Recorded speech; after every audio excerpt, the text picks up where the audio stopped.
Join me for this episode as I meet Daniel Priestly and Ali Abdaal. Welcome back. It's Pete, your host. This is my son's ball just found on the floor. This week's episode, we go out and meet Daniel and Ali at an event. We also go and view some London apartments as I've now moved to London. And you get some insights into some of the business and mindset coaching that I'm doing with some of my clients live. There's actually at some stage during the video some really great advice, whether you're just starting out in business or you're during business and you've got something new that you want to release.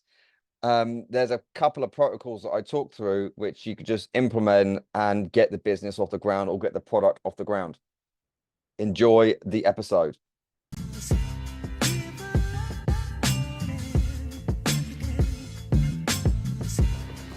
Firstly, we get into some apartment viewings over in London in the Canary Wharf area. Previously, I lived near Oxford. So What do you think, Pete? it's a bit different to what I've got now. Yeah, very. Literally, yesterday looked out my window, there's a deer in the garden. There's no deers here. There's no deers here. No, it's concrete jungle and a bit of water.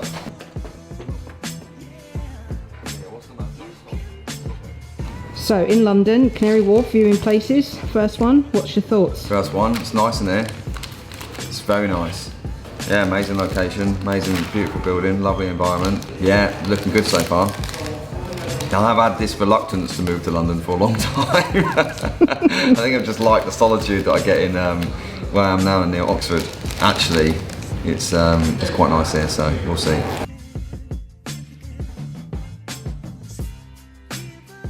Was you quite impressed with the space, the storage?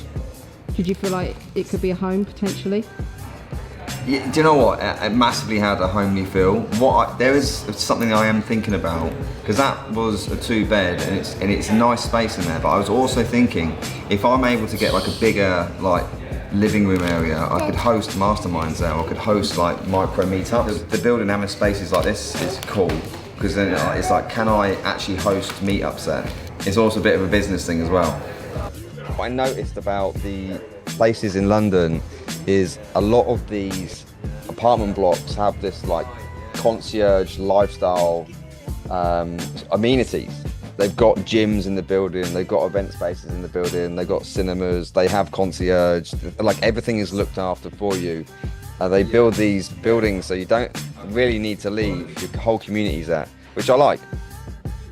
So join me as we take a little look around.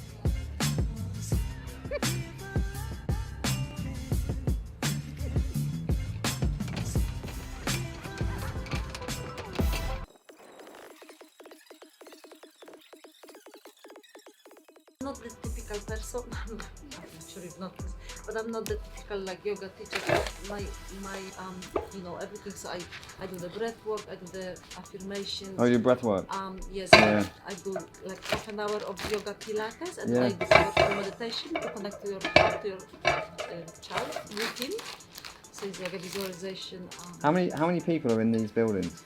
Around 850. Yeah, so your entire client base is here, isn't it? Yeah. So So I can charge for it later on. I cannot say it. If Leo, you want to, don't do that. if you want to, Put it back in. if you want to, what would you say? Yeah, I would do once a month. There's like there's the free session. There's the free taster session, and then outside of that, it's you charge. So then people can come for a trial, and they can experience it. But then outside of that, maybe there's a session every single week which is chargeable. So something, because what you don't want to do is charge so little Yes. that you're like resentful about it. And you're Yes. like, oh fucking hell, I'm doing this for that so little money. But do it for whatever feels good for you now. And it's like, I feel good about doing this at that sort of money. And then later down the line, when you get more popular, you can go, okay, well, now the trial is over. Now the beta testing is over. It's going to go up to X price. The next level up. Yeah. But what you could probably do is you could have your group sessions, right? That you could host every week, and that's like whatever it is, say it's £100, okay? But then you have your one-to-one, right? So you do one-to-one work with people, and that's like 3 times the money. That's much more. Okay. Yeah, because then that's where you make more money. Because it's intimate with you, it's personal with you. All the energy comes from one person. Yeah. So you do all the group stuff, right? And you build that great community. And you're like, hey, if you want more, if you want my private sessions, it's this and it's 3 times. But all your client base is in this building. Yeah, in this building. You don't need to go anywhere else. It's all here. The calendar. Like today. Okay. Today. Okay. So go back, find whatever date it needs to be in the calendar, and book it in. Okay. So if it's like the 27th of this month, it's in, and then you tell people. As you can see, I ended up giving some coaching advice to this lovely lady on Concierge, and she has since taken up the advice that I gave her and now has her own business going, doing exactly what she's wanted to be doing for a long time. So amazing. I gave her a bit of an ultimatum. I gave her I was like, right, I will actually commit to this building, but I need to see you doing this, the things that we've agreed on, before I joined the building, and she did. And so it's amazing to see her start a thriving business and what she loves doing. And a couple of things that came up that I see in plenty of entrepreneurs, and not just entrepreneurs, like guys that are thinking about setting up a business or guys that already have businesses. 2 things. Number one is that a lot of the clients or customers that we're looking for are right under our nose. And most of the time they're right under our nose, but we just fucking fool ourselves and kid ourselves that we need to go out and create this whole new market, or we need to go out and find a cold market. And that's just making it difficult for ourselves. Most of the time it's right under our nose. Sometimes it's just literally in our phone book. And there lies a warm market or a hot market. It makes it a whole lot easier to go after that than starting cold. So what's under your nose, just like that example, with the lady on Concierge, she literally had hundreds of people that were within the buildings that she manages. Hundreds of people. I think it's like 500-600 people, something like that, right under her nose. Okay. The second thing is, and I know this is a little bit cliche, once you decide you need to act, decide and act. Like, if you don't take the micro actions, then nothing's going to happen. And this is the big thing that comes up is, yeah, but Pete, how? Like, how do I do this? How do I set this up? What do I do? Like, it is absolutely, there is part of how, but if you think too much about the how, you just get tangled up in that. And then what I see fucking often is that guys and girls are sitting with the how for years and years, making the perfect plan for years and years, and then don't execute. So it's not about the how, it's about the what. And it's what next? What next? And it's a tiny action. It's the 1% action. It's like, well, let me send an email. Let me send a text message. Let me say hello to someone. Let me set up an Instagram account. Whatever that looks, it's like, what next? What next? And then once you've done the one what, then do the second what, and the third what, and the fourth. It's the tiny little things, but the most important thing is you got to execute. Here to see Daniel Priestly and Ali Abdaal. They're doing a talk, bit of networking. Knowing both of those guys, it will be unbelievable, which is why I've made the trip into town to come and see them. What is your main demographic then? 20, 30? No, I'd say mid-30s, probably to 50s. So it's guys that typically have families. Oh, interesting. Right, so it's like a lot. So it's not centered on dating issues. No. I Yeah. mean, like, relationships comes into it massively. Yeah. It's hugely, like, relationships is like the biggest pillar. Yeah. You know, along with significance in a man building something like a career, like his business. The other one is relationships. So, but we don't teach men how to date. That's not our jam. That's not our jam. But we can definitely highlight areas where they may be fucking up their relationships, right, and where they've got these patterns that don't serve them or their partner. Yeah. Well, it's so important. Anyone who's willing to take that step and say, I need help, and because most people are not willing to reflect on themselves. No. Like that's half the journey won. Once they said, I need the help, I'm going to come to you. Yeah. Which is where our podcast comes into it. Because guys will, they go, oh, that sounds interesting. Because I can see, like, I can get something from that, and then there'll be so much awareness that will come from that podcast. Oh, okay, maybe there's a few things that are going on here. That's right. Yeah. And then they could do come some to help. your website, whatever, and then sign up. Yeah. And you said you've seen a bit of Ali's work.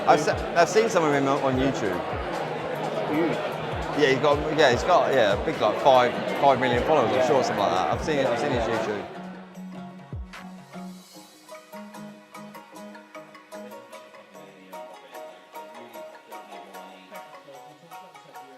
I'm a massive learner, and I'm sure you guys are too. I read both your books.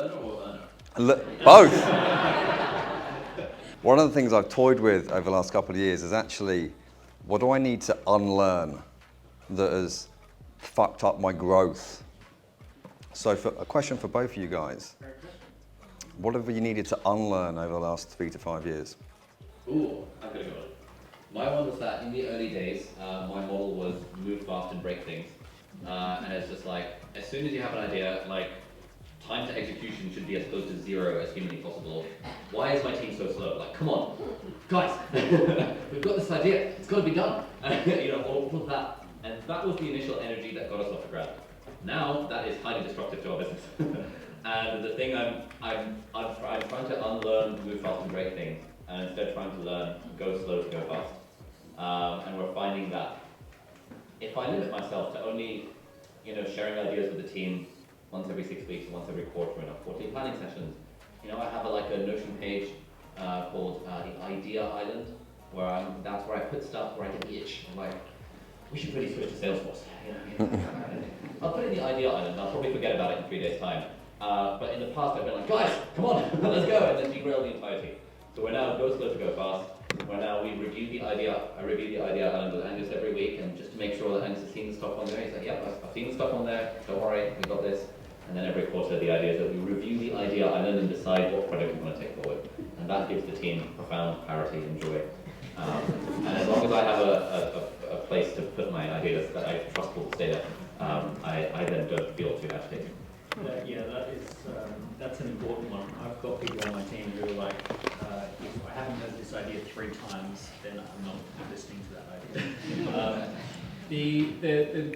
The big one that I often think about is there's a lot of entrepreneurs who are dropouts of university or high school, and they don't have any qualifications, myself included.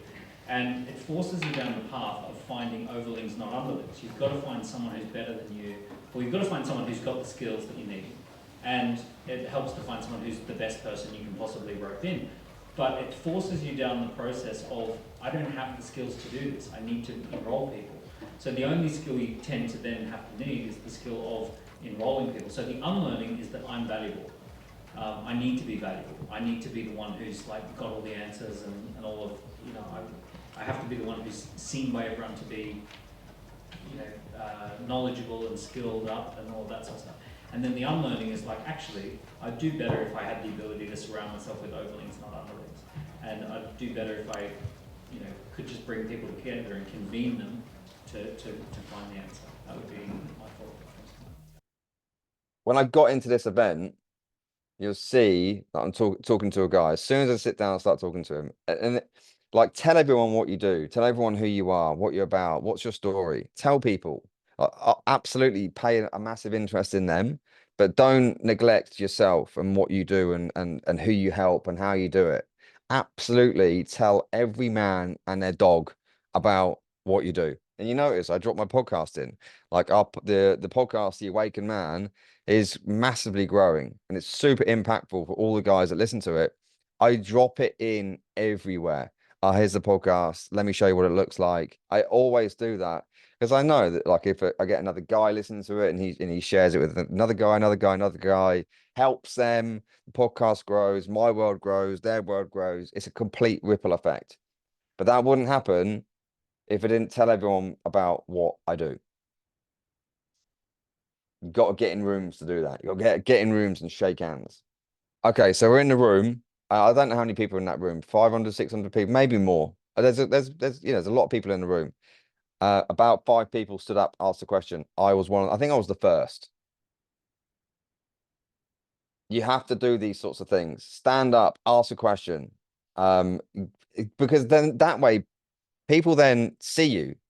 They go, oh, he's the guy who asked the question, right? And ask fucking good questions as well. Like think about maybe what questions you might ask, even before you go to events. Like, I could ask this question, could ask this question. Like have an armory of things that you might ask. Interesting things to say. You asked interesting questions, you get interesting answers. You get good answers. The shitty questions, people are used to being asked them and they're boring. Right? Ask good questions, get good answers, build good relationships off the back of that. Yeah, after the event, later that week, went and met actually my first team member. And back in my previous business, Danielle was my first employee. Amazing. She stayed with the company until I left the company. So it was a crazy journey for us too. Brilliant journey. Started off as doing some assistant work for me, ended up being the chief happiness officer of the company. Amazing journey, amazing woman. I loved seeing her again. She lives over in France and she just come over to the UK for a little bit, had a little catch up. And yeah, great to just keep in touch with the old connections, old relationships, and ultimately friendships. Keep friendships.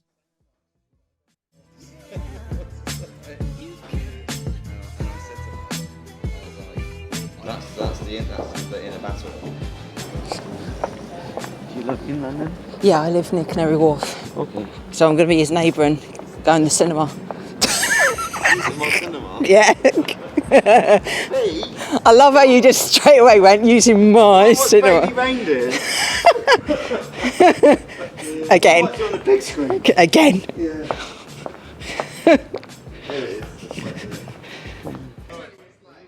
Right, later the week, it's this end of the week, I had one of my one-to-one consulting days. So some clients I will see for an entire day if I'm consulting in their business. So I'll coach themselves and I'll coach the actual business itself. Depending on the program package that they're on, I'll spend a whole day with them. I call them CEO days. And we just go deep, right into the business, right into the constraints, see what we need to fix, see what we need to overcome, whether that's a mindset issue or whether that's an actual strategic issue. We go through the finance. You can see I've blurred out some of the screen there. We're looking at the P&L, we're looking at the balance sheet, we're going into nitty-gritty detail on some of the financial aspects so we can figure out what's truly going on and then see where we can grow the company. Yeah, and then to end the week, that evening after I'd seen my one-to-one client for the day, went out with some of the Awaken Man clients in London, went out for a bit of steak. This is one of the biggest things that I've got from having co-created the Awaken Man and being a full member of the Awaken Man, is a social element of it, is going out and having a steak and just having banter over whatever, but also having like real good conscious conversations, like deep conversations around life and around what we want to achieve and where we've been and how we got there. Like having deep, meaningful conversations makes the friendships meaningful, not meaningless. Like it's so easy to have surface level conversations, but you have surface level conversations and surface level friendships typically lead a surface level life. You go deep, you go meaningful, you live a meaningful life. So I'm very, very conscious about building and cultivating those sorts of friendships where they want to go deep. Like I'm not here to just stay surface. It's mediocre for me. All right, that's the end of the episode. Hope you enjoyed it. 2 things. Give us a subscribe if you haven't already. I appreciate that. And also check out the Awaken Man's podcast. I'll link it below. It's great for men. Guys, treat it like a course.